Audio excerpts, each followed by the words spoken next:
Good evening, everyone. Thanks for coming out tonight.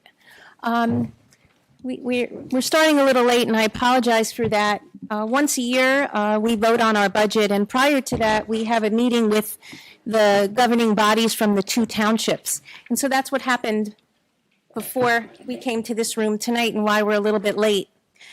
And as such, I need to call the meeting to order, and I need to read the statement. And it says, in accordance with the state sunshine law, adequate notice of this meeting was provided by sending a notice of the time, date, location, and to the extent known, the agenda for this meeting on January 10th, 2019, and on April 26th, 2019, to the Princeton Packet and the Times.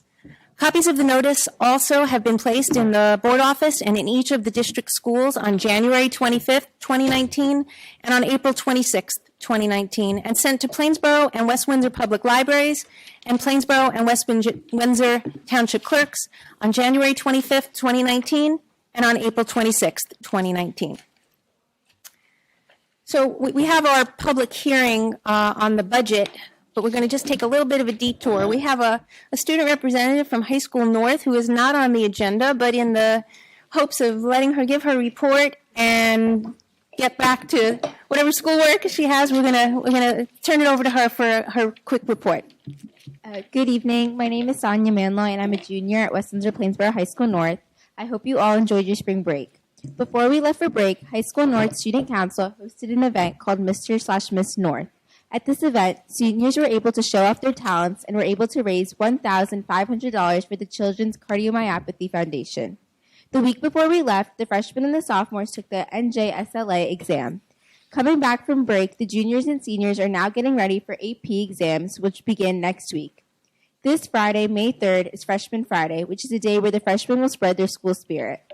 Additionally, the robotics team took 5th place in their division at the World Championships. For sports, both the boys and girls track team have been undefeated so far. A few of the runners went to Penn Relays and qualified for nationals. The boys tennis team is currently participating in the Mercer County Tennis Tournament, and all of the players qualified for semifinals, which take place tomorrow. To add, both the girls and boys golf team are undefeated so far. Overall, High School North has been very busy these past few weeks and cannot wait for the warm weather. Thank you, and I hope you enjoy your evening. Thank you very much. So I'm going to turn it over now to Dr. Russo and Dr. Adderhold to present our 2019-2020 budget. Good evening, everyone. Dr. Russo is going to take the bulk of the presentation, but I just wanted to start by thanking our Board of Education and members of the administration for all the work they do on the budget process. The budget process essentially begins for next school year, or the 2020-2021 year, as soon as this budget becomes approved. And that's thinking through all the different long-term considerations, whether it be working in consideration of benefits or negotiated contracts, like for instance in the 1920 school year, the Aramark contract, our building and grounds contract, will be up, and we'll have to go through a bidding process. We'll be negotiating with our Education Association colleagues, with our contract with our teachers. So we'll already be thinking and positioning our thoughts around the budgetary dollars there. No different from this year's budget build. We began thinking about that at the end of last April, beginning of May, a year ago, working with our committees, thinking about our strategic plan, thinking about our mission, vision, our values, and our goals. So as Dr. Russo is going to sort of take us through and talk about some of the highlights of this year's budget, I'll just mention a couple things up front, that we think of our budget every year as a planning tool, a consideration of contingencies, a management of risks, thinking about fiscal responsibility to the taxpayers in our communities, but also ensuring that we're funding and supporting our values, and that our budget serves as a reflection of our values as a district. At the same time, knowing that our budget must protect safeguards and buffers. As school districts aren't like homeowners, we don't have the ability to go out for an equity line of credit. We do not have credit cards. If we run into a budget shortfall or an unexpected budgetary circumstance throughout the year, it comes at the cost of something else if we budgeted too tight, that we end up having to potentially impact instructional program or extracurricular programming for students. Our goal is never to have an impact to program in an academic year. And what the district's been very fortunate to be able to do, but also very mindful of, is that we have been able to budget so that we have had surpluses, and those surpluses each year then go back to the taxpayers in the form of one of two things. It goes to tax relief for the subsequent year, or goes to capital reserve projects for our facilities. Those dollars don't get spent frivolously. We're very mindful to the taxpayers, and as I said, it ultimately goes back either through the facilities or goes back through the subsequent budget. With that, I'm going to turn it over to my colleague, Chris Russo, to take us through this year's budget. Okay. I was thinking earlier tonight at the other meeting we were in, it was dark. I wanted to come running in. Welcome. And jump around. Hello. Because the budget topic meeting is usually dull and boring and slow. So I hope not to make it too bad. I hope. No promise. All right, so the mission statement, we're building upon tradition of excellence. The mission of the West Windsor-Plainsboro Regional School District is to empower all learners to thoughtfully contribute to a diverse and changing world with confidence, strength, character, and love of learning. Cool. What's a school budget? Planning tool considers contingencies and manages risk. It's fiscally responsible. It's a reflection of our community values, and it must have safeguards involved. Big picture topics: special services, healthcare costs, staff and salary increases, capital projects, security, technology, $15 minimum wage. I'm not hitting on the other areas because you'll see that in the presentation. We'll touch on some of those. $15 minimum wage. If it had to impact our contracts as we have them now, it would be almost $600,000 increase to what we're spending now on our current subcontracted and in-district employees' hourly rates. It's graduated. Bottom line is, within, 4 years, we'll be at that, and or whatever the year is, and we'll $600,000. There will be an increase in our contracts, no doubt. Where I'm going to with that is the Sodexo contract for food service is out currently. Our Aramark contract for grounds goes out next year. So you can pretty much count on increases there. Transportation, you'll see that line has a large number because of current increases that we're facing right now.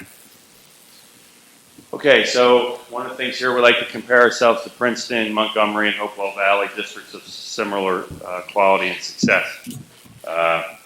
If you notice, this is high school, niche. Rankings in New Jersey, notice is high school.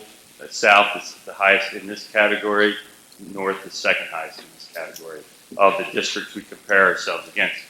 Math proficiency, we're second highest in this category for math proficiency. Reading proficiency, we're third, close third, I'll say. SATs, number one, ding, ding, ding, ding. Student-teacher ratio, very competitive. Cost per student, again, lowest in the category. Average teacher salary, second lowest in the category. So these are numbers. Some of it's subjective, others is taken from state documentation and added into the niche information. So again, niche, but now it's school districts, K-12. So now we added Milburn in. So we have Princeton, Milburn, WWP, Montgomery, Hopewell Valley. So notice we're third overall. Woo-hoo. Academics, A+, culture and diversity, B, health and safety, A, resources and facilities, B+. We passed the referendum. Let's get to an A, right? Plus. Sports. So overall, we rank very competitively in this group of similar districts. WWP student achievement. We've got merit scholar semifinalists, finalists, and scholars accommodation. Notice 29, 25, 139. You have AP scholars with honors, scholars with distinction, and national scholars. And notice those numbers. Again, see nothing like it. Again, more student achievement, 92% of high school students had a grade 3 or higher in advanced placement tests. 1,161 high school students took 2,724 AP tests. Notice our SAT scores. This is us, well above New Jersey. These are ACT scores. Again, us, well above New Jersey. So on the finance end, we're not going to be left behind either. We have egos too. So for the 10th year in a row, we've received ASBO International Award for Certificate of Excellence in Financial Reporting. And for the 5th year in a row, we received the Meritorious Budget Award. This is an international organization. It's a very stringent, you end up making a submittal, it goes back and forth, it gets reviewed by multiple people actually all across the world review it, and then it comes back to you. So it's pretty cool. It's a lot of work, but again, it's something else. Township enrollment. So Plainsboro's enrollment actually went down a little bit this year. You notice 42% to 41, and notice West Windsor's went up, and that's a percentage of the region, they say, percent of the regional would be the translation. So that means West Windsor has a few more students, and Plainsboro lost a few more students. I think it was 157, I believe the number is. Allocations of expenditures. So you have regular programs, that's your general fund, that's what your taxpayers' dollars pay for. You have a $2.5 million increase. $1 million of that is technology because it used to be in Fund 12, but it's for Chromebooks, and by definition that should be in Fund 11. So $1 million of that $2.5 million increase is actually Chromebooks that used to be in Fund 12. The rest, this includes salaries and the additional positions in the general fund regular education program. Special ed and tuition. Expenditures for in-district programs actually went up by more than $700,000. Tuition for out-of-district programs went down by a little over $1 million. So you have a net difference of a little over $300,000. But realize support for in-house programs actually went up by almost $750,000. And the reduction in tuition is why that number ends up negative. Athletics and activities, see the difference there. Educational support, these are your guidance counselors, your nurses, your OTPT, basic skills, English language instruction, those kind of issues. You see it went up $772,000. Improvement of instruction pretty much held even. Admin and technology went up $411,000. This is all the administrators and the additional positions that we've put in the budget, as you've seen in prior presentations. Ops and maintenance, that's operations and maintenance, with a slight increase of 1.5% or $242,000. Transportation, I touched on this earlier. This past August, we had a bus company reach out to us, August 14th, I think it was, and said, you know what, we're going out of business. So we had 40-some routes that needed to be bid. We went out to quote for 90 days in August, because that's what you do, because you need to get the buses in. Then we went out to bid. The routes came in about $400,000 more than we were currently paying. So at the end of June 30, we've already been noticed. We're not at June 30 yet, but we've been notified that one of our vendors that has routes since 2001 is not going to do the route. Realizing the number one job in this country that's needed is a CDL driver. You need a CDL to drive a bus. So it's the highest demand job. The test changed for bus drivers. They need to know all the mechanics of the buses. If they have 17-inch neck, they have to have a sleep apnea test. If they have a medication change, they have to be on the bus for 10 days. So the pool of drivers has shrunk tremendously. The rates are going up. The costs are going up. Fuel, when this route was bid, was about 90 cents a gallon. It's now $3.30 a gallon. So you see why a bus company would come to us and say, guess what, we're not renewing the routes. So we have 27 tiered routes, I believe, and 23 single tiered routes, again, 40 routes approximately, that I know that math equals that, but no, sorry, 50 routes. But it's give or take because of the way that the tiering works. So we had to go out to bid. So that's a long way of saying we have a $940,000 increase on that line, or 8.2%, because we We had a $400,000 increase this year, and we're expecting at least another 400 plus the increase on the routes that remain.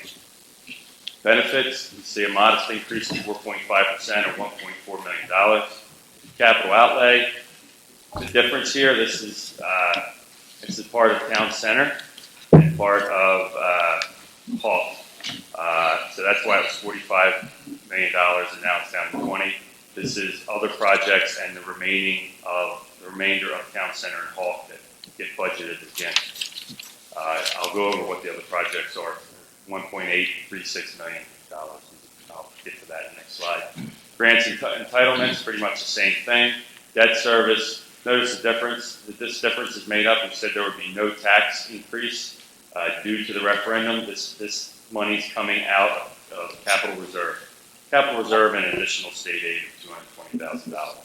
So again, no tax impact here. That $1 million is made up by capital reserve balances. So because of the change in the capital reserve balance usage, that's why the budget went down by 6.1%. The general fund actually went up 3.65%. Okay, so these are the projects in the budget. Ball stopper on 571. Softball field, that's to try to keep the balls out of the road, foul balls. High School North parking lot, we're looking to put a fenced up area, secure positions for the buses overnight. High School North salt storage, right now all the salt is stored at High School South.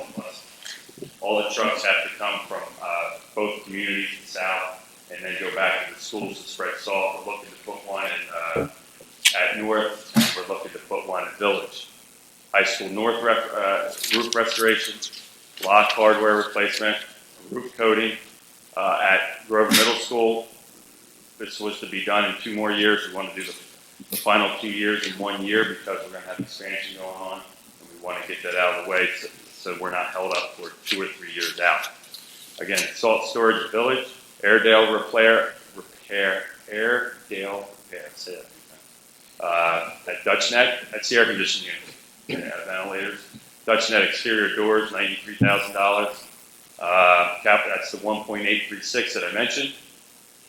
Buildings and grounds for normal summer projects, for concrete, asphalt, carpeting, painting, any sort of these issues. $1.35 million is in this budget for those projects.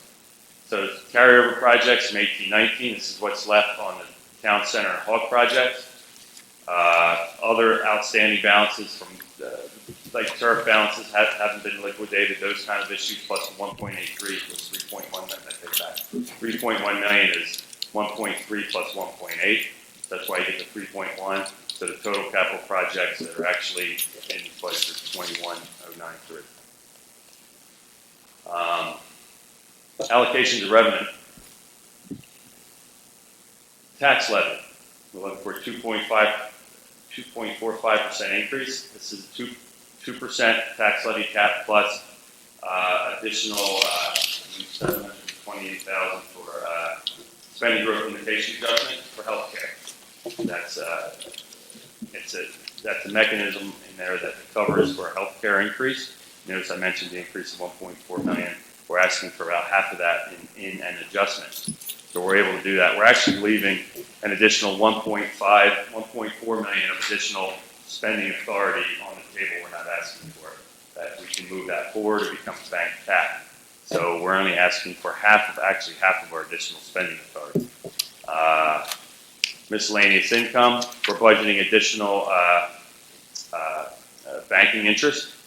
We called all our banks in over the course of the year. And said, quite frankly, the rates are too low. We went from a rate of pretty much like 0.35% in all of our banks to anywhere from 1.75 to 2% on our balances. So that's an additional $400,000+. So we budgeted it. State aid went up by $715,000 on the general fund. State Education Medicaid Initiative. They tell us how much we have to budget. We have to budget $70,000. That's for students receiving services that are eligible for Medicaid and Medicare. We have to supply all the services. We have to do all the accounting of all those records. For every dollar we generate, the state takes 70 cents. We get 30 cents on the dollar. So it's just the way of the state fleecing us. So that's where that number comes from. General fund balance. This is general fund balance. This is our own savings. We had $1 million less to use to appropriate. So this goes to offset taxes or deposit into capital reserve, both.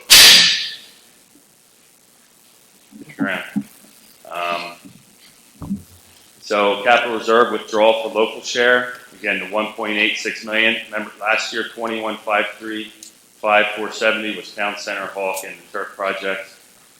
This year it's 1.836 million. So that's the difference. Notice a 91% decrease. Capital reserve debt service.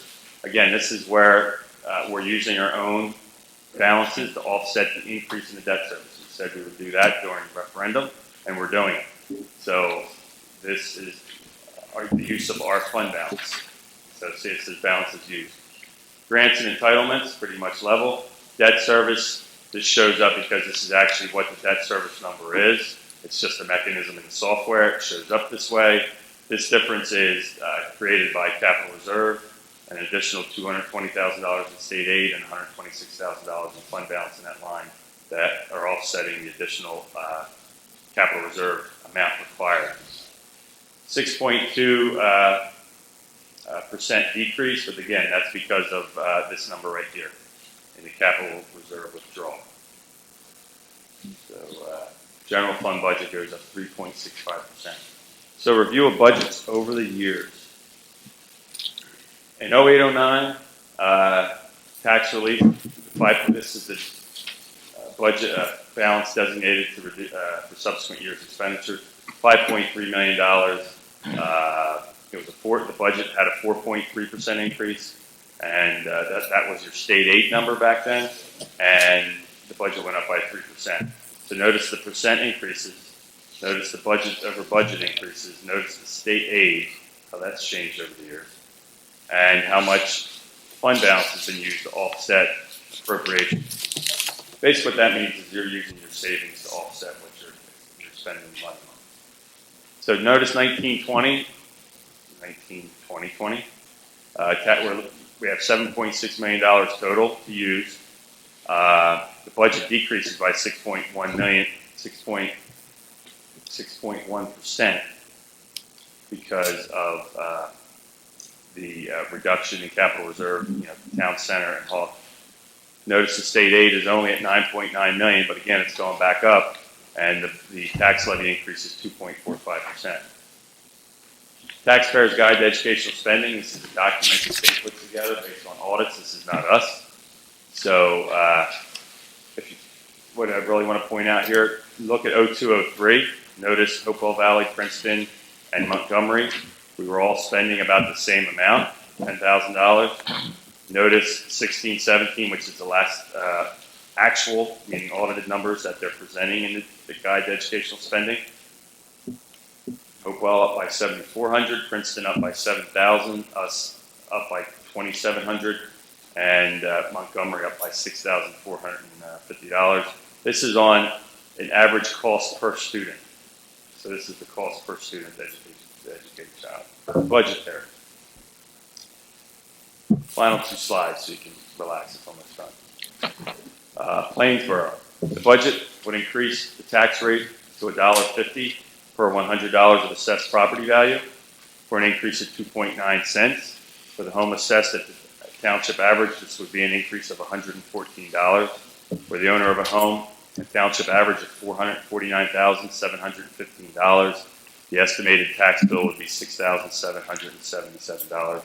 It's estimated if we don't do the actual collecting taxes. And this is on your tax assessment, not the assessment of the value of your home. It's the tax assessment. West Windsor, this budget would increase the rate to $1.59.3 per $100 of assessment for an increase, tax value assessment, for an increase of 4.5 cents. For home assessed at the township average, the increase would be $237. For the owner of the average home of $521,873, the school tax would be $8,313 annually on the average assessment, tax assessment. And that's it. So Any questions? Any questions? Yeah.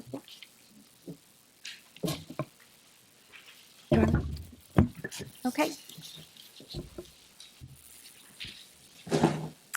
Seeing as there's no questions from the board, it's now opportunity for public comments on the budget. So I'm going to ask members of the community who would wish to make a public comment just about the budget. This is their time. Each participant is asked to give his or her name and address prior to making a statement, which will be limited to 3 minutes.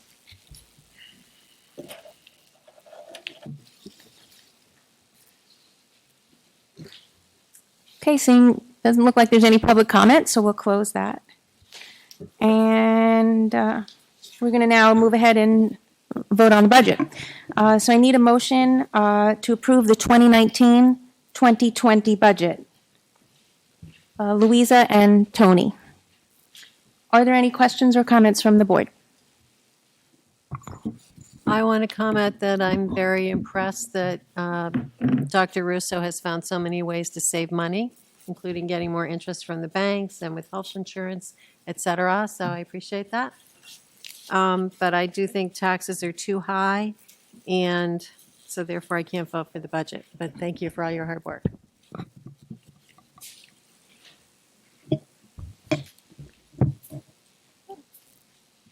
We have to miss it. Yeah, Tony? I'm just curious. I acknowledge too that taxes can be high, but the board's had this discussion, and Carol, you didn't raise any objection in the past. We've had retreats. At our last retreat, we gave the administration guidelines to follow, and they've kept to them. They followed our, we've had these discussions, and if the tax increase was a deal breaker for you, you could have said something sooner.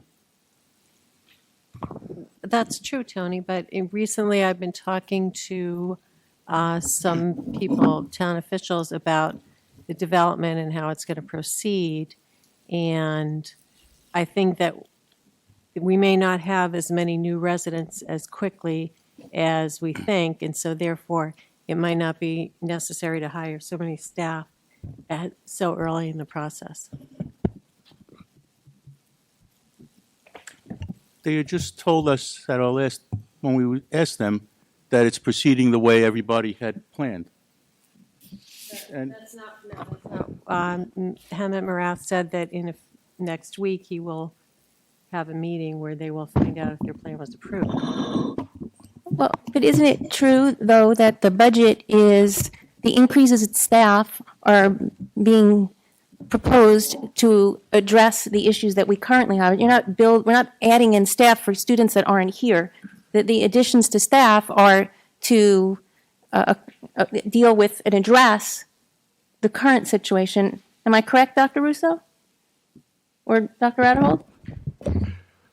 Correct. So the staff that's in the budget, and was in prior presentations. For instance, 2 elementary teachers at Village Elementary School, currently class sizes at 28 in 4th grade. To bring the class sizes down, we added 2 5th grade teachers next year, trying to get the class average to under 24. At least from a starting point, what we've seen historically the last several years, we gain over 40 plus students at our upper elementary schools every summer. So starting at 28 was a bad position point for classes, for student experience, for teachers. You name it. So we added into the challenge we're having is we're out of rooms. So we are literally moving office space and moving music classrooms onto carts so we can make room, because we're not going to have the ability to move the pre-K over to Hawk, because the Hawk edition won't be ready in time for the new year. Other examples would be like 2 growth guidance counselors at the high schools. So yes, I mean, theoretically, we could say that those will have due to future growth, but I also would argue that it's to maintain averages, appropriate average, and provide more direct services to students today, to provide more counseling support to students today, and not just about future growth. I expect to add more counselors in the future. 4 instructional assistants in 1st grade being added for the DLI program. Yes, there is a growth assistant, athletic director / supervisor for health and health and PE. Position that's not there. And there's also a assistant principal at Wyckoff, a building that has one administrator with cresting 500 students and 40 plus staff. So there is some growth positions in. I'd argue that those are not about a future enrollment. They're about issues that need to be mitigated today. A growth nurse at Millstone River, so that 1,100 students have 2 nurses, not 1. A growth nurse at the middle school level, so that the 2 middle schools have 2 nurses each for 1,200 students plus the staff needs at each building instead of 1.5, which was 1 2 years ago. So these positions are positions that are necessary and needed. We talk about budgeting our values. I believe that the budget we've brought forward and the staffing we've brought forward is respectful and appropriate, and it's staffing that is necessary today. And quite frankly, when the growth does come, and I have every expectation that the 3,600 growth residential units across the 2 communities will come, we can debate whether it's going to be at 3 years, 5 years, 7 years, or 10 years. But I promise you that at the strength of this community, both the families in the community, as well as the township structures, as well as the resources and availability, as well as the strength of this school district, the families will come. We can look just no further than our neighboring districts and their rankings on the most recent report as of today, and I promise you, you'll get families that move into our community from neighboring communities the minute housing stock opens. And there's not an empty housing market. So what we know is when housing goes out, they fill. So the plan that Mr. Mayor Marate was referring to was, as a component of the court order, there's a requirement to come back to the courts to show that you are in 100% compliance with respect to the affordable housing decision. So the decision, the May meeting that he was referring to in our prior meeting, I know the public wasn't party to that, but what the mayor was saying is that by early May, we'll know from the judge if they accept the plan. And to be accepting the plan, you have to be in compliance with the ordinances and variances of the larger community. You have to show that the places where you say that you're going to put housing, it's been zoned or approved by ordinance to have that housing stock. So to show that the unit you said would be there will be there. There's a whole other piece about the speed in which the developers will come in, but you have to show that the plan is compliant. What the township is going to be able to prove is that their plan is compliant to the court decision. The judge will have to ultimately decide whether it's compliant to their liking, or will they want additional things, or will they say there's something that's in violation. Something that could be in violation is if a unit was supposed to have sewer and it's going to have septic. Right, that might be a violation of the municipal ordinance. I can tell you in conversations that I've personally had with the township officials, not necessarily the elected officials, but the actual folks that are making sure that they're in code compliance for the court order, that their plan that they'll bring forward to the judge is expected to be accepted because they have made sure that they are in compliance with the requirements by the court order, or the court decision, settlement agreement. So what he was referring to, the minute they have the blessing of the judge, then developers can start coming in. And we would expect the Thompson property, the 181 townhomes next to the new mosque out on Old Trenton Road, will be a property that will come in very early, that will send to Dutch Neck Elementary School. We know that the Woodstone property, 443 units, is underground right now. We know that the Toll Brothers properties of both the 40-plus apartments, the 51 townhomes, plus the 72 Project Freedom units is currently underground right now and developing, and some will open next year. So if we just take the full 43, the 181, and the 160 units through Toll Brothers, we have over almost 700 units that is coming out of the 3,600 approximate units, not to mention the 100-day road units. Actually, it's technically 71 in phase 1 that is being built right now, with anticipation to be starting to open throughout next school year.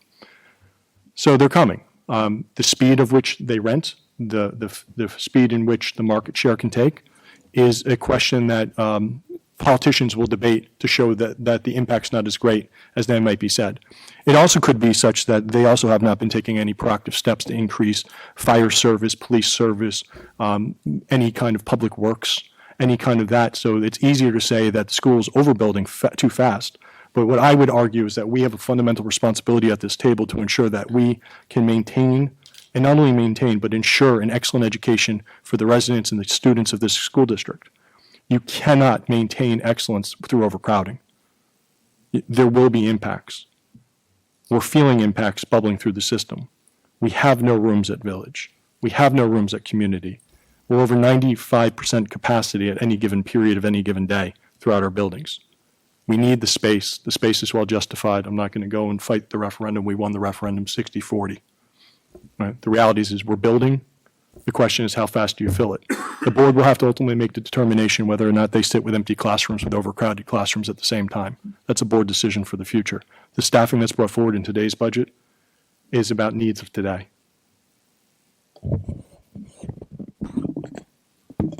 Thank you. Are there any other questions or comments from the board? Okay, we'll start with Mr. Chang. Yes. Mr. Flores. Yes. Ms. Hertz. No.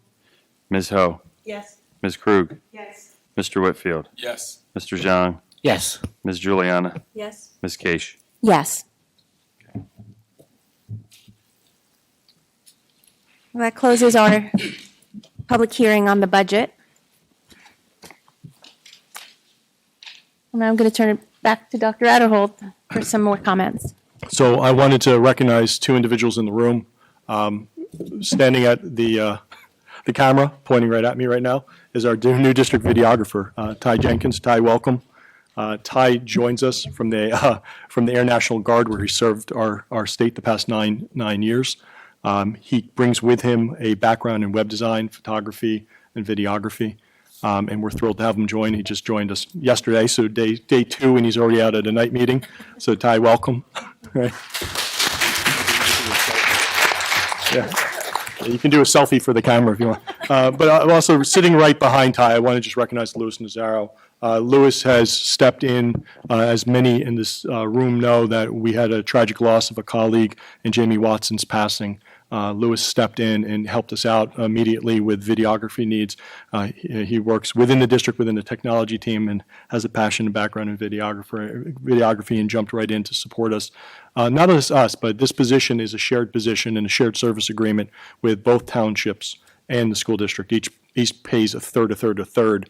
And so you might see Ty out at either Plainsboro, on the side of the road, doing a video on sidewalk projects, because they like to do things on road projects, or you might see Ty at a township council meeting in West Windsor.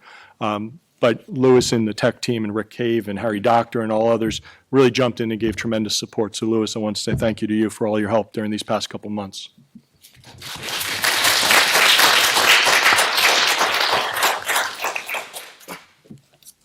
Also, fresh off the print, U.S. News, Best High Schools, New Jersey just came out today. And I think it's fair that just to recognize just continued success as a school district. I would caution that rankings are somewhat arbitrary in the sense that each ranking picks different measures. For instance, when the state recently released their newest report card, they talked about cohort survival or cohort scores for graduation. So if you look at like High School North would be hurt by a 4-year average. And I say that because we do have students at High School North in some of our special needs programs, in particular our LARCS programs, that are 7-year students. And we accept that. We believe we have a responsibility as a school district to provide the best educational program for our students. And we accept that in that particular report, we're never going to rank the way that others might because of our cohort score, or because of our park opt-outs, or because of the high level of AP testing. If you're an AP student, you don't take the NJSLA, otherwise known AKA PARC. It's essentially the same test, just renamed. You just don't take it because your AP is exempt from it. So your strongest test takers do not show up in those scores. And that just is what it is. In this particular ranking, when you look at comprehensive public high schools, comprehensive being all students in the community become accepted to the school district, not magnets, charters, or public academies, those are in this ranking as well. We rank south then north, number 16 and 17. But when you extract out the admissions-based exclusionary high schools that are the magnets, the academies, the charters, and you look solely at the comprehensives, we're numbers 3 and 4. And that's quite remarkable for sustained academic achievement over time. north and south on any particular ranking you pick it, always show up in a top 25, top 100, top 10. To give some examples, Hopewell, who we align ourselves to, is 63. Robbinsville, which we think highly of, is 111. Steinert, where my kids go, are 286, right? And I would argue that in all of these school systems, in certain educational programs, you're going to get an excellent education, right? Our students overwhelmingly excel. That's a credit to our teachers, to our administrators, to our community, to our parents, to the support towards education from this Board of Education. And so I just think we need to consistently recognize that there is persistent excellence that occurs within our school community, and we should be proud of it. Not only should we be proud of it, but we should be mindful that on the aggregate, we're looking at 3,000 high school students achieving high levels of success consistently, and that's really remarkable. When you look at our SAT averages being number 2 and 6 in the state, I think North is I actually have it somewhere. North is 1327 average. You know, Montgomery is the lead in 1331. Credit to Montgomery, our neighbors to the northwest. Milburn, then Tenafly, then Princeton, then South at 1309. And again, you look across averages of an entire class of kids. That's just remarkable achievement. So, you know, again, a credit to them. But we should also recognize that we just had our entire music program at High School North over in Portugal selling out theaters in churches as they're performing to crowds of 1,200 with our band, our orchestra, and our choir. And our sports teams are excelling, and our kids in the arts are excelling.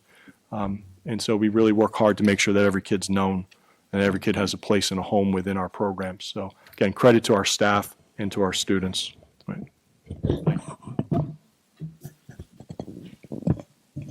And to our superintendent. I'm going to turn it back to you, Dr. Adderhold, right? I got it. For a presentation. All right, so OFAC. What is OFAC? It's the Office of Fiscal Accountability and Compliance. So why am I doing a presentation on OFAC? Because I'm required to by a finding. In 2011, before a majority of folks at this table were at this table, or sitting in the seats that they're sitting in, we were trying to do a roof project at Wyckoff Elementary School. And when we did that roof project, we did a bid, advertisement for a bid that was placed in April 19th, 2011.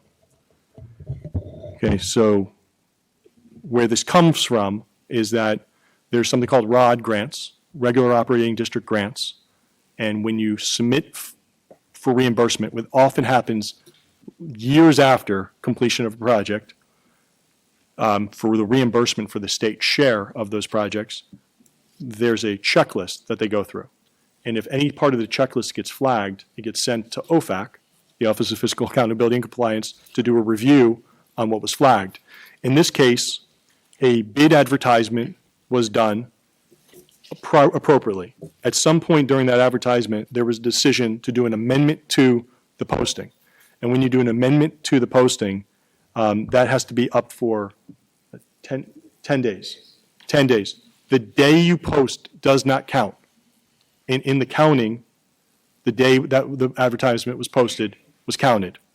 So 8 years later, we have to talk to you about a one-day mistake of a posting that had no net impact on any individual receiving such award and made no difference on the success of the project being completed, but it requires us to do what's called a corrective action plan. So the district was not in compliance with the seven-day rule for the addendum. An addendum requires 7 days in addition to the 10-day. So because the day of was counted. So we should have been one more day. Because of that, we will be bringing forward a corrective action plan on May 14th for the board's approval. The corrective action plan will state that the district will comply with the 7-day notice requirement, providing notice of all future bids and addendums no later than 7 days prior to the date for acceptance of bids. So, this is a one-day mistake 8 years ago, but it does require that we come forward, admit our mistakes, pledge that we'll never do it again, and bring forward a corrective action plan to swear before the community and the state that we'll be in compliance in all future bidding. So as we were in compliance with the purchasing laws for the other contracts related to the 2010 SDA grants, it doesn't appear to be a systemic problem for the district.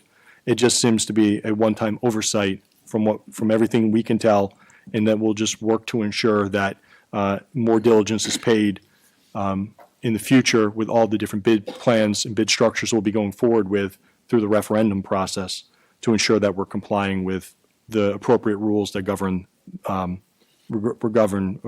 bid process. For the good of the board, is there any particular questions on this matter?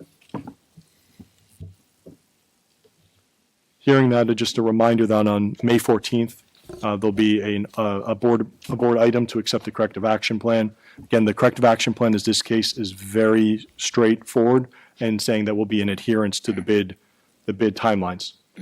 If it was any more complicated than that, we would wait to the 28th for the Finance Committee, but we would have to ask for an addendum to the timelines. Once the corrective action plan is approved, we will then take the finding and the corrective action plan and place both on the district website as required under the guidelines from OFAC. Again, OFAC is the Office of Fiscal Accountability and Compliance. All right. Thank you, everyone. That brings us to the first opportunity for public comment. The board invites thoughts and reactions on agenda items and items of concern from members of our community who are present. Each participant is asked to give his or her name and address prior to making a statement, which will be limited to 3 minutes. All statements shall be directed to the presiding officer, and this public comment period shall be limited to 60 minutes.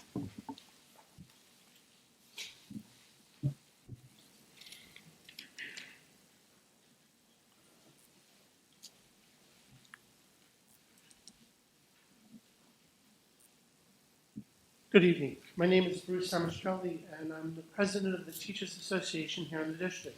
Excuse me, I need to make this bigger as I forgot my reading glasses in the car. I want to thank the board for the budget vote this evening. I think wish we could always use more staffing, but I do want to make a comment that some of the staffing that have been added this year to the budget are important. The nurses are needed in each of the schools for the middle school and for the high school, and also here at the village. The counselor addition to the personnel next year is also important because counselors at the high school do a lot. And I have to say, with what the counselors have been through this year, with some of the things they have had to deal with in helping the students to overcome some of their feelings, there has been a toll on the counselors themselves. There's been an exhaustion with them, and everybody from administration to myself have been telling them, you need to take care of yourself so you can take care of the students. And the lowering of the class sizes are very important because we do not know who comes in over the summer. So I want to give my appreciation to the board for adding just some of those positions. And also want to comment on Dr. Adol's comment, sorry.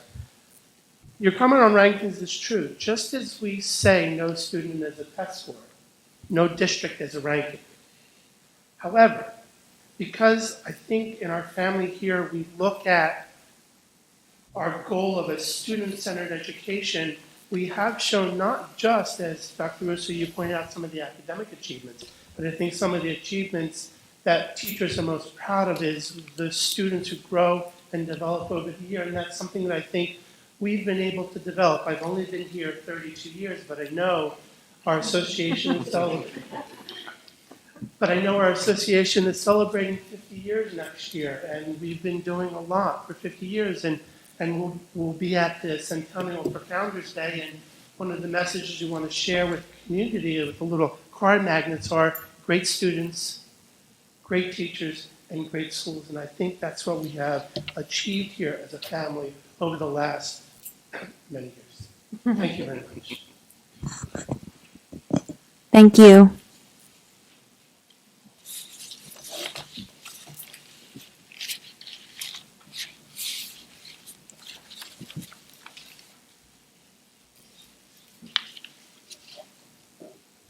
Joy Horton, 10 Hopkins Court in Plainsboro.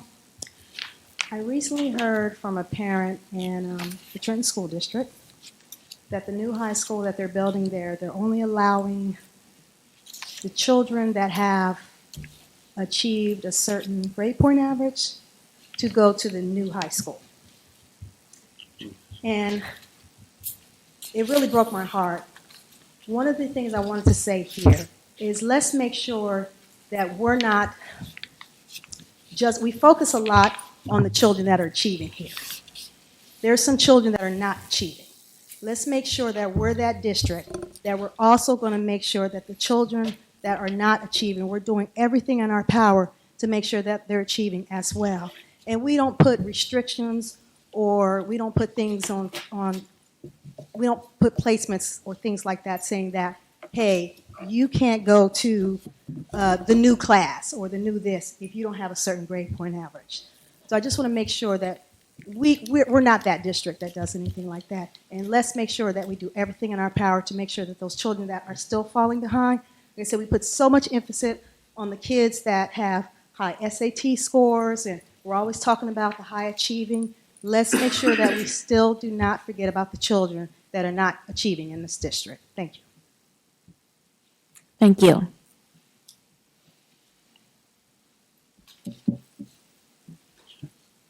Is there anyone else? Okay, thank you.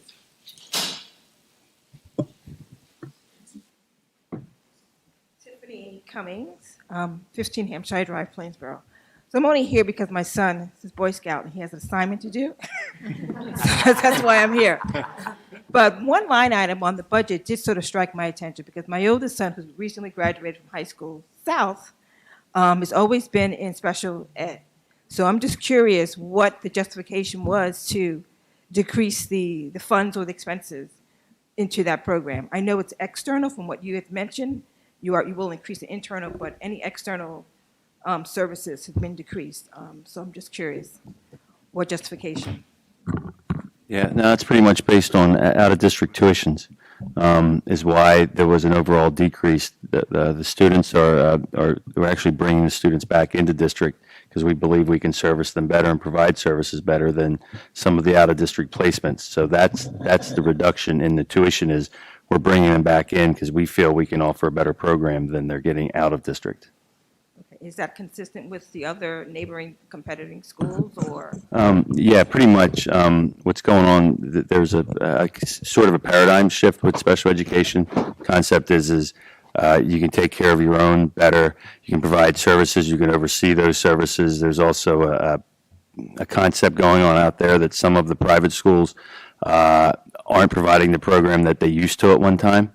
And that our professionals aren't appreciating that, and parents may be seeing that as well and don't appreciate that, and are giving us a chance to, to keep the student here and work with them. I just would also, just one point, Dr. Russo, also it's required under federal law that to the maximum extent possible, a child that may be special needs is to be educated in the least restrictive environment, and that always starts within the home school district.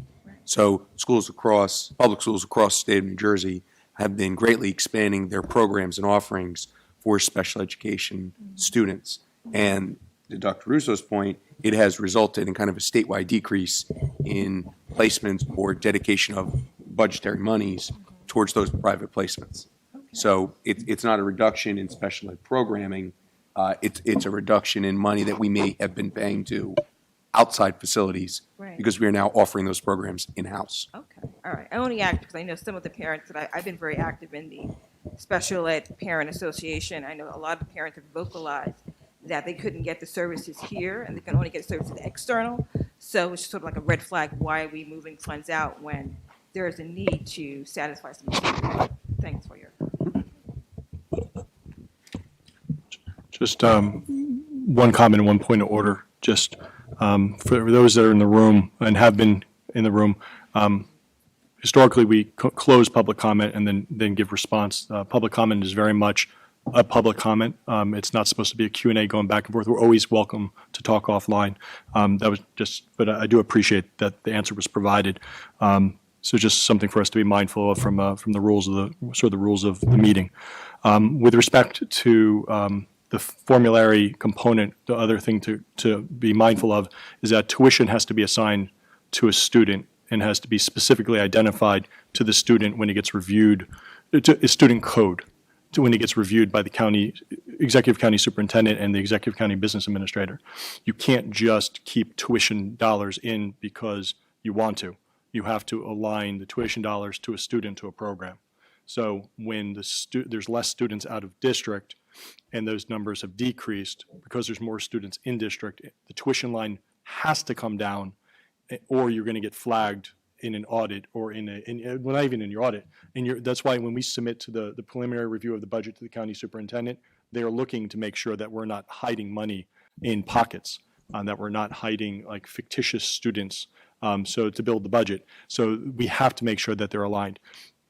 But to Dr. Russo's earlier point, we have continuously added additional staff in for additional programming. And if you looked back at last year at High School North, we built in the student store for the multiple disabled program. We built in an additional van a year ago for transportation for work study programming, primarily at High School North. We built in OT, PT support. We built in additional BCBA support. We built in additional teaching support. Same thing with this year. There's an additional BCBA to provide supports for students. There's an additional reading specialist built into the budget. There's 4 additional special education staff members, including OT, PT, resource, in-class resource. Right. So there are staff being built in to be mindful of both student needs for regular education programs with like reading intervention support at the middle level. There already is reading intervention support at the elementary, as well as a regular education behaviorist, so that we can try to mitigate supports and provide supports to students pre-classification or pre-moving to classification. There's also at the high school level dollars built in for a program called AVID, Advancement via Individual Determination, which will be explored next year with teams of teachers, with the building administration, and then bring forward to a implementation for the subsequent year. So we're working to try to find ways to address students' needs so that we're providing targeted supports to students that have been traditionally academically tracked in maybe a college prep program, but have potential for advanced classwork with tutoring support, with mentoring and other things. So those programs are being supported within this budget as well.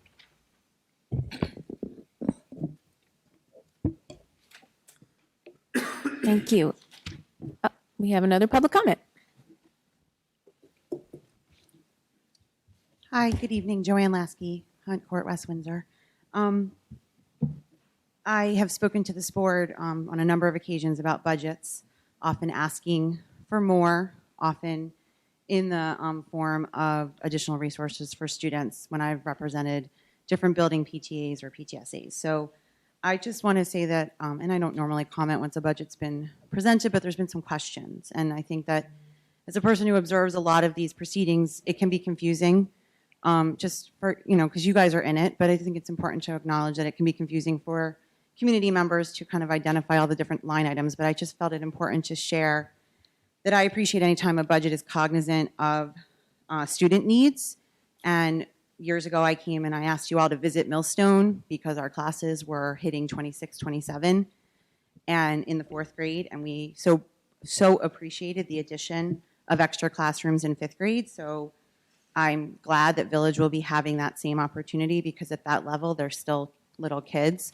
So I just felt important to just share the appreciation because whenever I represent a building, PTA or PTSA, what I hear from parents regularly is we want more. And of course we're all taxpayers, but parents are always asking for more for their kids. So it's a tremendously difficult thing. How do you balance being fiscally responsible with giving the families more? So I just think it's important for you as a board to hear, at least from my perspective, that when I'm hearing what parents are saying, they're asking for more, and it does sound like we're getting more, and I'm sure people are still going to ask for more. And that will continue to be the thing because that's what we have going on in West Windsor-Plainsboro. So thank you very much. Thank you. Is there anyone else? Seeing that nobody's getting up, we'll close that first opportunity for public comment, and we will now move on to our committee reports. We'll begin with Administration and Facilities. Thank you. The Administration and Facilities Committee met on April 16th. We reviewed 4 policies and 2 regulations. Of the policies that we're going to recommend for a first reading at our next meeting are administrating a policy and regulation for administering an opioid antidote, policy and regulation for school district security, and a policy for benefits covering non-affiliated Category E employees, which is our community education staff. We also looked at a policy 5756 for transgender students, and the committee wants to do more work on it before we bring it forward for a reading. So we'll be discussing that at our next meeting. Then we had a discussion on a Eagle Scout project. One of the township's Eagle Scouts is proposing to build a pergola at Wyckoff, and the committee's on board with that idea. The scout will have to go work with Buildings and Grounds and obtain the necessary permits from the townships to go ahead and do the construction. We also next reviewed a job description for a new Assistant Athletic Director / Supervisor, Health, Physical Education, and Driver Education. Put that on a business card. The new position will provide support to the athletic director and supervise health, physical education, and driver education. The committee recommends that the job description be approved, and it's on our agenda for tonight. Then we had updates on safety and security. The wiring construction for new cameras, strobes, message boards, and phones is completed at all 10 buildings, and devices have been installed. Currently, the vendors are migrating door access control at the last school, High School South. The district school safety specialist will work closely with the technology department to create and schedule after-school tests for the new safety features. And the testing may include EDP staff and students, so parents will be notified in advance. We've also added a new Class 3 officer in April at Millstone River. Currently, 7 of the 10 schools have assigned Class 3 officers, and the screening and interviewing continues in both Plainsboro and West Windsor to select day shift officers for the remaining schools, which are Town Center, Wyckoff, and Village.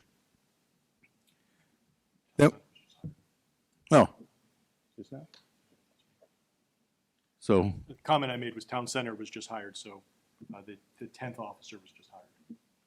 okay.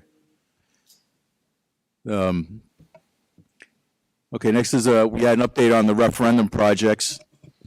The design work for the fire alarm systems is complete for all 10 buildings.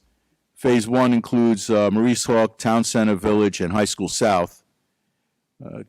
Community, Dutch Neck, Hawk, and Millstone will also get new fire alarm systems. And both High School North and Grover have their systems currently are up to date. Design work for the generators is complete and will be ready for bid in May. The generators will support critical loads, including life safety features in each building. Outside work on the generators will be done during the summer. The committee was also informed that the roofs at Town Center and Maurice Hawk are up, and I think all the buildings, those 2 buildings are all closed in now with that construction. The interior walls have been constructed, and crews continue to work on the plumbing, heating, and air conditioning ductwork. We discussed the equity update. The equity planning team met with Dr. Eddie Fergus, who's a professor at Temple, to discuss the next steps in implementing equity district-wide. The team determined that in May and June of this year, there will be an introductory equity presentation activity for all staff at May and June meetings. The district will also host an ed camp for equity and exclusivity on June 8th. Inclusivity. Say Airedale. That's internal. Ed camps are open for educators and service providers. We'll be partnering with New Jersey Department of Health, Garden State Equality, High Tops, and the Trans Youth Forum. And finally, the committee reviewed a draft copy of the comprehensive equity plan of the previous 3-year, of the last 3-year plan. The comprehensive equity plan outlines responsibilities for achieving and maintaining compliance with all state and federal laws governing equity in education.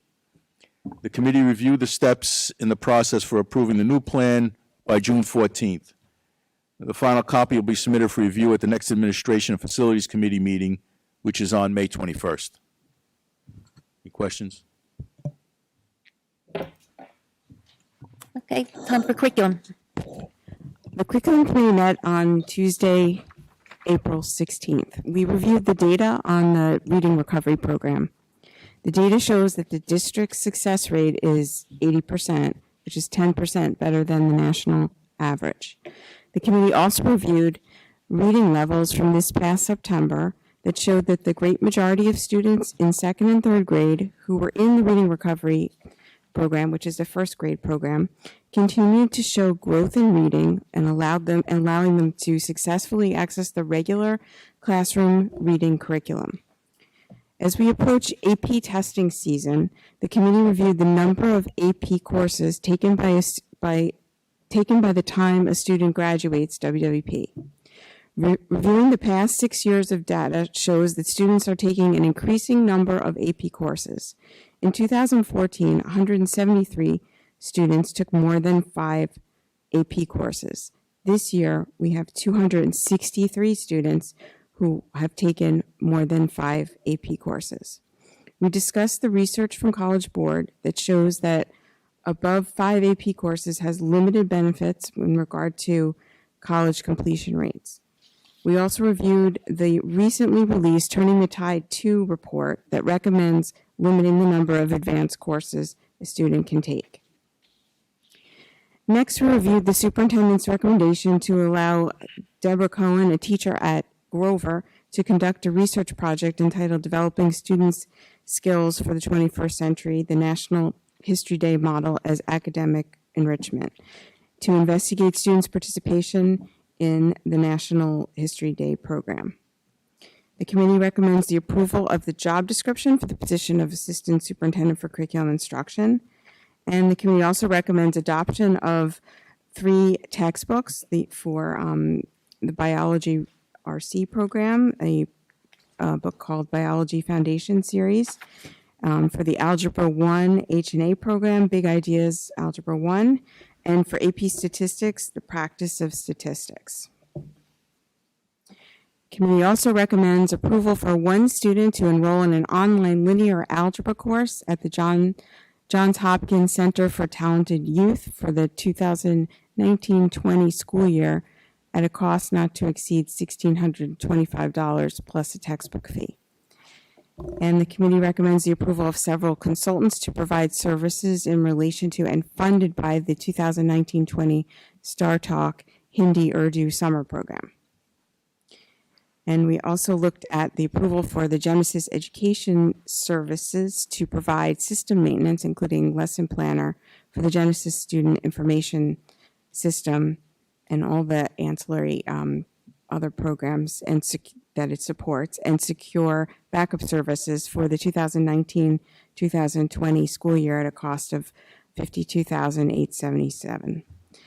And we also recommended the acceptance of 2 donations for the Midnight Mayhem Robotics event at High School North on June 22nd. The first is from the Bank of Princeton in the amount of $10,000, and the second from PNC Bank in the amount of $1,500. Committee recommends approval of the purchase of the PSAT testing materials from the College Board for the 1920 school year, the total cost of materials for both high schools is approximately $23,000. As part of the ongoing Media Center collection management, the committee recommends approval of the disposal of obsolete items in accordance with Regulation 7300.1 as follows: 499 books from the Maurice Hawk Library and 296 books from the High School South Media Center. All of these items meet one or more of the criteria that they are so worn and or damaged as to preclude effective use and economical repair or restoration, and or they are so outdated that they are no longer serve as worthy instructional tools. 4 teachers, 1 French teacher for AP French Language and Culture, 1 Spanish teacher for AP Spanish Literature and Culture, 1 German teacher for AP German Language and Culture, and 1 science teacher for AP Biology will attend AP Summer Institutes for Professional Development this summer, and the Curriculum Committee recommends approval of these professional development opportunities. Lastly, the Curriculum Committee recommends approval of the Science Olympiad group to go to Cornell May 30th to June 2nd of this year. The cost is approximately $1,000 per student. The committee will next meet on May 20th. Does the board have any questions on curriculum? I'll turn it over to Finance. Okay, the Finance Committee met on April 16th. The committee discussed the finance agenda items for today's meeting and supports the items. Staff updated the committee on the status of the 2019-20 budget, and the public hearing will be April 30th. The process is on schedule. The district is in the process of procuring prescription insurance. Staff reported that they will interview 2 finalists, both of whom have offered very competitive rates. Our healthcare insurance renewal will occur midway through the 2019 budget year, so we don't know what the rates will be for the second half of the year. Staff provided an update of the referendum projects. Hawk and Town Center are moving along nicely now. The district is pursuing an ESIP, which stands for Energy Savings Improvement Plan, which will enable us to fund capital improvements using savings from implementing energy efficiency projects. Work will begin on the investment grade audit soon. The district released the request for the food service contract procurement on April 15th. The committee also reviewed a report regarding our food services program. The report showed that the food services program is operating well this year from a financial perspective. The measures that were implemented in the fall to tighten up operations and purchasing have been effective. The district will be submitting a safety grant to the New Jersey Schools Insurance Group for funding. The district is entitled to almost $19,000. Staff are looking at projects that we would want to fund. The Office of Fiscal Accountability and Compliance contacted the administration regarding the procurement issue. We've already discussed that, so I won't go into any more detail on that. Other business, Dr. Aderhold shared information regarding the Assistant Superintendent for Curriculum and Instruction Search. The committee also discussed the rates for the extended day program for 2019-20. In prior years, the district had rates for up to 6 p.m. and higher rates for up to 6:30 p.m. The process of enforcing the 6 p.m. deadline for those that chose that option and managing late penalties has been problematic. The new plan eliminates the 6 p.m. option, which will make it less stressful for parents and easier for staff to manage and reduce conflicts with our customers. The committee is next scheduled to meet Tuesday, May 21st. Thank you. Are there any questions about finance? Seeing as there are none, we're going to move on to the voting portion of our agenda. We're going to start with administration items, and I'm going to take our yellow addendum first, separately. I'm going to turn it over to Dr. Aderhold for a comment. Good evening again, everyone. As everyone knows, we have the retirement of our colleague Martin Smith as the Assistant Superintendent of Curriculum Instruction. We went through a comprehensive process of posting the position. We had over 75 candidates, interview process, comprehensive process. I thank the community members, staff, administrators that participated in second round process. This evening, I'm pleased to bring forward the recommendation of Dr. Pamela Nathan as the next Assistant Superintendent for Curriculum Instruction. Pam currently serves as the Assistant Superintendent for Curriculum Instruction in the Freehold Township School District, and she's also the former District Supervisor of Special Education in Freehold Township School District. Prior to that, Pam was a middle school assistant principal and special needs administrator, an elementary assistant principal, and a 7th and 8th grade science teacher in North Carolina and Dumont Public Schools in New Jersey. Dr. Nathan teaches in the doctoral program at Monmouth University and in the master's program at Georgian Court University. Pam's a systems thinker, an instructional leader, and is passionate about creating learning experience focused upon the growth of every student. I'm pleased and excited to welcome Pam to our WWP team and present her her candidacy to the Board of Education this evening. Thank you. So with that, I'd like a motion, please, on the yellow addendum, which is recommending the position of Assistant Superintendent for Curriculum and Instruction to Dr. Pamela Nathan. Dana and Carol. Are there any questions?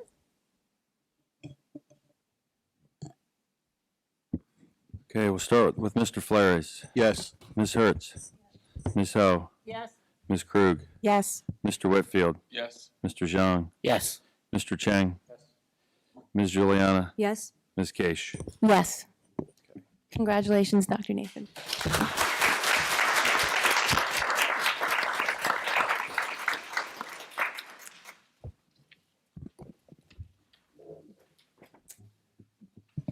Next, I'm going to need a motion on administration items 1 through 11 plus the blue addendum. Tony and Morton? Are there any questions? Okay, we'll start with Ms. Hertz. Yes. Ms. Ho. Yes. Ms. Krug. Yes. Mr. Whitfield. Yes. Mr. Zhang. Yes. Mr. Cheng.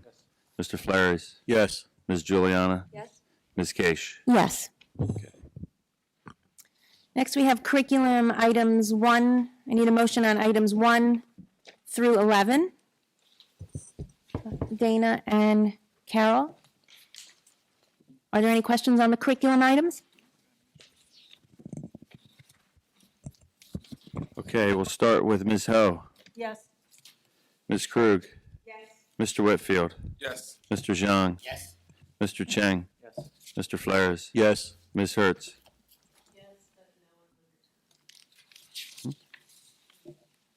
Ms. Juliana. Yes. Ms. Case. Yes. Okay. Okay, that brings us to our finance items, and we have a couple of things to just talk about. First, I'd like to ask you to put a big X through number 5. That item is going to be pulled off of the agenda for tonight. The other thing is in number 14 in our agenda, there's a number of things that we're going to be voting on related to travel and attendance at different places. And so we have a couple of board members who are going to be attending those things, and though the board members who are attending can't vote for themselves to attend, so we're going to call those things separately, and the board members know where to abstain. So that's my long way of saying that I need a motion on finance items 1 to 4, 6 to 13, and 14D to K. Louisa and Taylor. Are there any questions about that? Go ahead. Okay, we'll start with Ms. Krug. Yes. Mr. Whitfield. Yes. Mr. Zhang. Yes. Mr. Cheng. Mr. Flores. Yes. Ms. Hertz. Yes. Ms. Ho. Yes. Ms. Juliana. Yes. Ms. Case. Yes. Now I need a motion on finance item 14A. Tony and Morton. Are there any questions about that?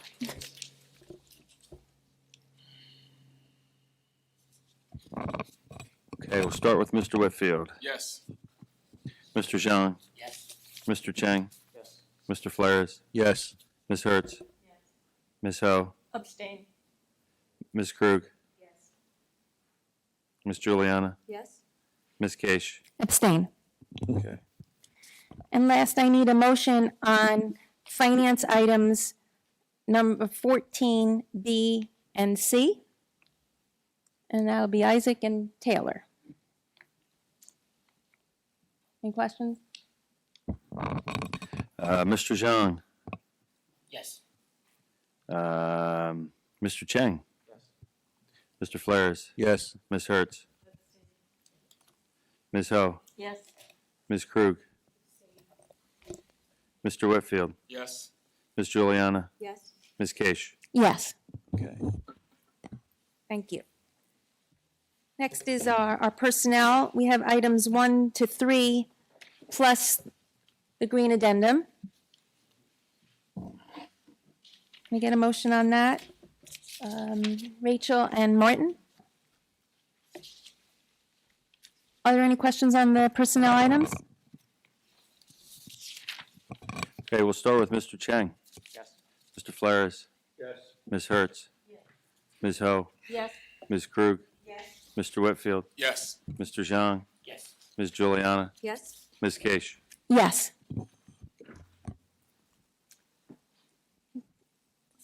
Can I get a motion to approve the minutes? Tony and Isaac. All those in favor? Say aye. Are there any opposed? Are there any abstentions? Did, Louisa abstaining? All right. Thank you. 1 minute. Ms. Ho, which one, from March 19 or April 2nd? March 19, okay.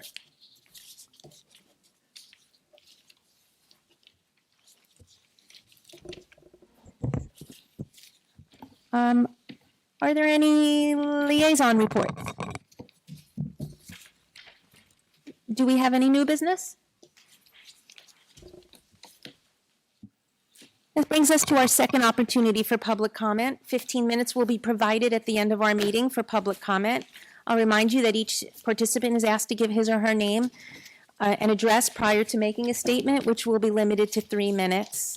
All statements will be directed to the presiding officer, and this public comment period shall be limited to 15 minutes.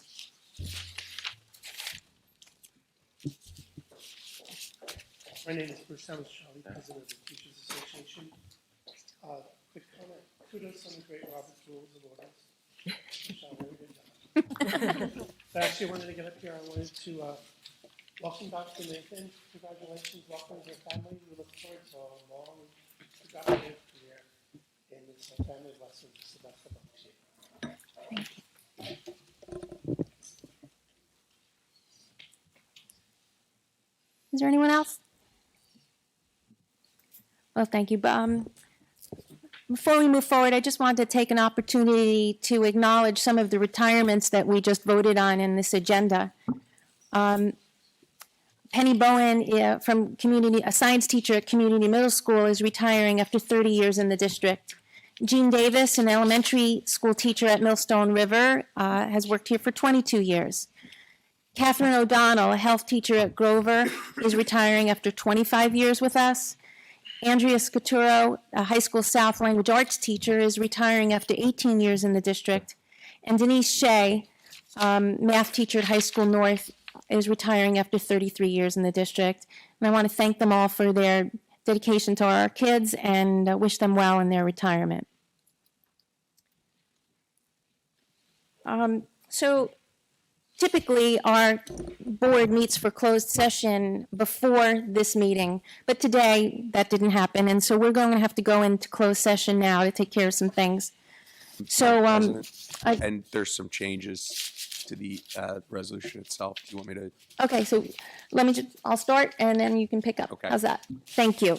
So whereas the Open Public Meetings Act authorizes boards of education to meet in executive session under certain circumstances, and whereas the Open Public Meetings Act requires the board to adopt a resolution at a public meeting to go into private session, now therefore be it resolved by the West Windsor-Plainsboro Regional School District Board of Education that it is necessary to meet in executive session to discuss certain items involving Okay, the board will not be discussing item number 1, personnel, but the board will be discussing item number 4, negotiations with prescription providers, negotiations of assistant superintendent employment contracts. In addition to the items already noted on number 7, the board will be discussing docket C 35-16. And in box number 8, the board will be discussing matters of personnel, including the superintendent evaluation process.